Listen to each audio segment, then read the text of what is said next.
آج کی کہانی کا نام ہے ظالم بادشاہ اور ہسپتال۔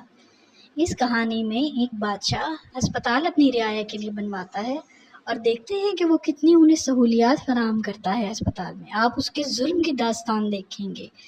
اور ہاں، اس کہانی کا اختتام ہم نے نہیں بنایا، اختتام آپ ہمیں کمنٹس میں بتائیں گے کہ اس کا اختتام کیا ہونا چاہیے، اور اس چینل کو لائک اور سبسکرائب کرنا مت بھولیں۔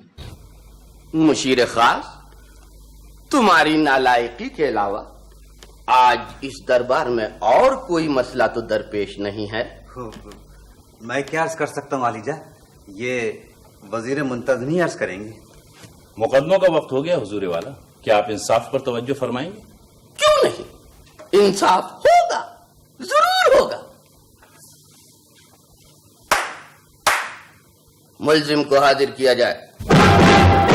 رحم کیجیے عالیجہ، رحم کیجیے، میرا باپ مر گیا۔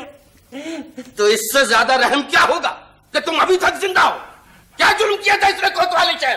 عالیجہ، اس کا باپ شفاخانے میں داخل تھا، مر گیا، اور یہ شخص علاج کا معاوضہ ادا کیے بغیر اس کی لاش گھر لے جانا چاہتا ہے۔ حضور والا، شفا خانے کا معاوضہ اتنا زیادہ ہے کہ میں اپنے گھر بیچ کے بھی اسے پورا نہیں کر سکتا۔ یہ کیسے وزیر منتظم؟ کیا علاج کے اخراجات اتنے زیادہ ہیں؟ حضور والا، دواؤں کی قیمتیں بڑھتی جا رہی ہیں اور معیار گھٹتا جا رہا ہے۔ بیمار آخر کیا کریں، کہاں جائیں؟ شہنشاہ معظم، اس پر ایک شعر فی البدیہہ موضوع ہو گیا ہے۔ عرض کرو۔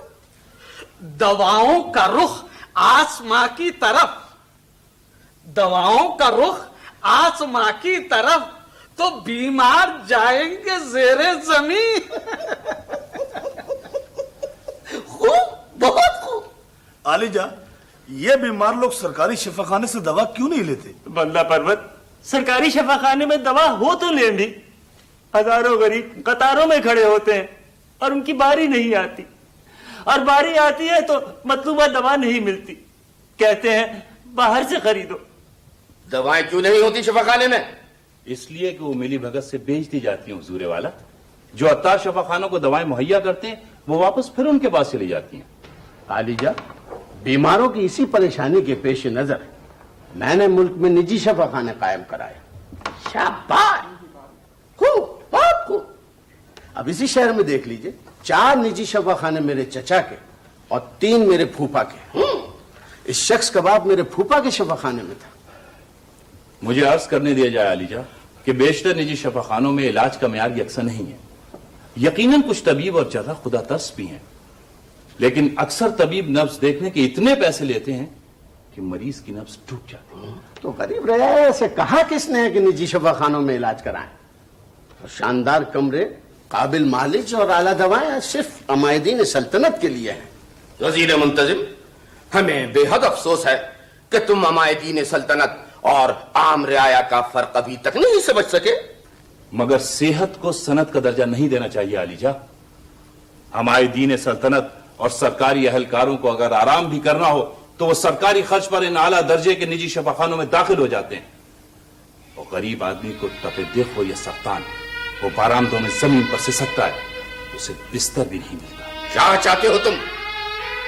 سارا خزانہ ہم رعایا کی صحت پر خرچ کر دیں؟ عالیجہ، رعایا کی صحت کے لیے سالانہ رقم بہت کم ہے، اس سے زیادہ خرچ تو محل کی قندیلیں جلانے پہ ہوتا ہے، اور غریبوں کی زندگیوں کے چراغ بجھ جاتے ہیں۔ خاموش!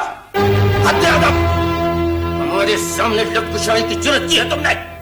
ہم حکم دیتے ہیں کہ اس شخص کے باپ کی لاش باغ کے سرکار ضبط کر دی جائے۔ رحم کیجیے، رحم کیجیے۔ عالیجہ، گھر والے تو لاش کی تدفین کا انتظار کر رہے ہیں۔ تدفین ہوگی، ضرور ہوگی۔ دفن کرنے کے لیے تمہارے گھر والوں کو تمہاری لاش مہیا کی جائے گی۔ میری؟ یہ ظلم ہے عالیجہ، یہ ظلم ہے، یہ ظلم ہے۔ لے جاؤ اسے۔ اب رعایا کو بھی یہ جرت ہو گئی ہے کہ عمائدین سلطنت پر اعتراض کریں۔ رحم کیجیے عالیجہ، رحم۔ کیسی سرکوبی فرمائی ہم نے۔ سرکشوں کے ساتھ ایسا ہی انصاف ہونا چاہیے۔ کیا انصاف